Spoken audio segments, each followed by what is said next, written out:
यहाँ से जाने के बाद कल सुबह कांग्रेस अध्यक्ष खड़गे जी से और कांग्रेस के जो नेता हैं राहुल गांधी जी से इस मुद्दे पे और ओवरऑल देश के फेडरल स्ट्रक्चर पे जो अटैक हो रहा है उस पे चर्चा करने के लिए कल सुबह उनसे फॉर्मली टाइम मांगूंगा। पहली चीज ये कि ये दिल्ली की लड़ाई नहीं है, दिल्ली के लोगों के साथ जो हो रहा है ये पूरे फेडरल स्ट्रक्चर की लड़ाई है।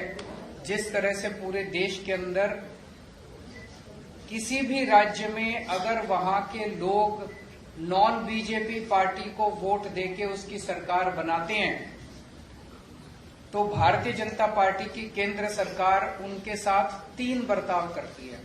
पहला, या तो उनके विधायकों को खरीद के उनकी सरकार गिरा देती है और बीजेपी की सरकार बना लेती है। दूसरा, या फिर ईडी और सीबीआई को भेज के उनके विधायकों को डरा के धमका के पार्टी को तोड़ के सरकार को तोड़ के उनकी सरकार गिरा देती है और अपनी बीजेपी की सरकार बना लेती है। और तीसरा, अगर ना बिके ना टूटे तो फिर अध्यादेश लाके ऑर्डिनेंस लाके गवर्नर के जरिए उनको काम नहीं करने दिया जाता। ये देश के लिए बहुत खतरनाक स्थिति है और मैं समझता हूं महाराष्ट्र के अंदर आप सब लोग इसके भुक्तभोगी हैं। हमने कुछ महीने पहले देखा कि यहाँ पे किस तरह से जनता के द्वारा चुनी गई सरकार को किस तरह से ईडी के द्वारा सीबीआई के द्वारा पैसों के द्वारा तोड़ के एमएलए को तोड़ के और पूरी सरकार को गिरा दिया गया।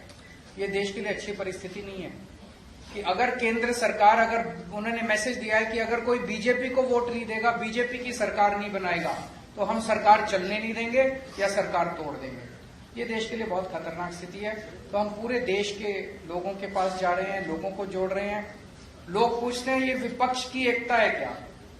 ये पक्ष और विपक्ष की बात नहीं है, ये देश की बात है, देशभक्तों की बात है। देश जितने इस देश के अंदर देश को चाहने वाले लोग हैं, जितने इस देश के अंदर देश को चाहने वाली पार्टियां हैं, उन सबको इकट्ठा कर रहे हैं हम लोग।